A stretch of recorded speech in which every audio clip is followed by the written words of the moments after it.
डाले, उसको प्रेरित कौन करेगा? उसको प्रेरित करेगा हमारा बूथ का। तो 5000 वोट जो पिछली बार जो डले या नहीं डले बुजुर्गों वाले, अब की बार सीनियर सिटीजन के नाते हमें सूची आपको दे रहे हैं। एक तो वो,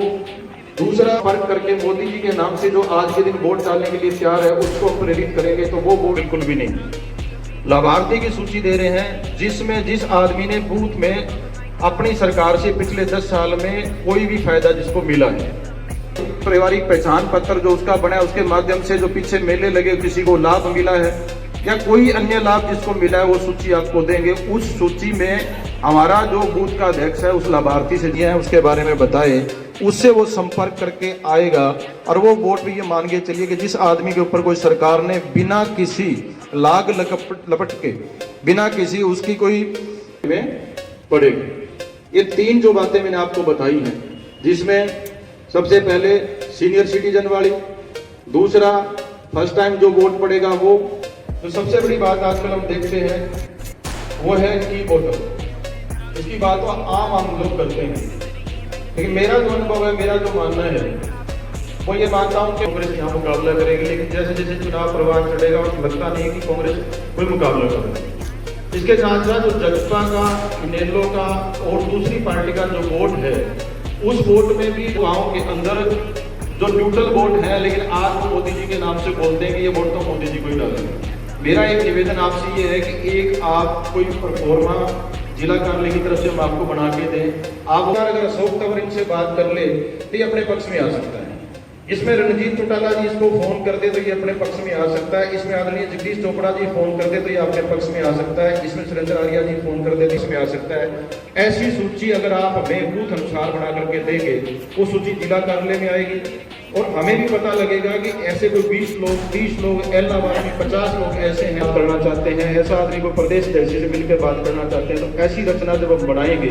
इस रचना के माध्यम से हम की वोटर को साध लेंगे और वो वोट भी बीजेपी के पक्ष में पड़ेगा। इसकी चिंता अब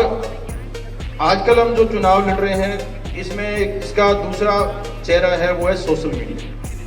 पहले हम चुनाव लड़ते थे जनता के बीच में जाके अपनी बात कह देनी, दूसरा आगे अपनी बात। आजकल हम जो कह रहे हैं उसके साथ साथ सोशल मीडिया में भी कुछ बातें चलती हैं। परंपरागत रूप से जो बुजुर्ग है 50 साल से ऊपर का, 60 का, 65, 70 का जो भारतीय जनता पार्टी का कार्यकर्ता है, वो सोशल मीडिया में फेसबुक जरूर चला लेता होगा, कॉपी पेस्ट कर लेता होगा, लेकिन वो ये जो कांग्रेस ने 5 तारीख को अपना मैनिफेस्टो जारी किया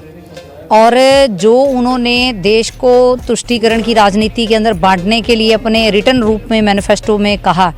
उसी विषय को लेकर आज ये प्रेस कॉन्फ्रेंस रखी गई, जिसमें विशेष रूप से उन्होंने जो अपने मैनिफेस्टो के अंदर कहा है कि जैसे ही वो सत्ता में आते हैं तो वो जातीय सर्वेक्षण के आधार पर, जनगणना के आधार पर और ऐसे बोर्ड का निर्माण करेंगे जिसमें ये सर्वे कराया जाएगा कि जो देश के अंदर हमारी बड़ी बड़ी इंडस्ट्रियां हैं, हमारे इंस्टीट्यूट हैं, उसके अंदर विशेष रूप से जो इंडस्ट्रियों के रूप में जो विशेष रूप से पैसा है वो किन के पास है और इंस्टीट्यूशन के अंदर जो बच्चे पढ़ रहे हैं वो किन के बच्चे पढ़ रहे हैं, वो इसका सर्वेक्षण कराते हुए, इसका सर्वे कराते हुए और विशेष रूप से इनके अंदर मिनॉरिटी को कैसे 15% आरक्षण मिले, इसके ऊपर वो अपना काम करना चाहते हैं। और जो उन्होंने अपने मैनिफेस्टो के अंदर कहा कि वो धन के अंदर किसके पास कितना स्त्री धन है उसका भी वो सर्वे कराएंगे और सर्वे के मुताबिक ये स्त्री धन मिनॉरिटी के अंदर बांटने का काम भी उनके द्वारा किया जाएगा। और ऐसे ही कि हमारा जो आम व्यक्ति है अपने बच्चों के भविष्य के लिए एफडीआं बनाता है, उन एफडीओं का भी सर्वे कराया जाएगा और एफडीओं को भी वो मिनॉरिटी के अंदर बांटने का काम करेंगे। तो ये जो उन्होंने अपने मैनिफेस्टो के अंदर रिटर्न रूप में कहा है, ये तो रिटर्न रूप में उन्होंने अब दिया है, लेकिन ये जो उनकी रणनीति है, ये जो उनकी विचारधारा है, ये जो उनकी मानसिकता है, ये तो 2006 के समय भी जब सार्वजनिक रैलियों के रूप में उन्होंने राहुल गांधी ने उनके राष्ट्रीय अध्यक्ष के द्वारा ये जो बयान जारी किए गए थे, ये उनका प्रारूप जो है वो उन्होंने अब दिया है। लेकिन इसकी जो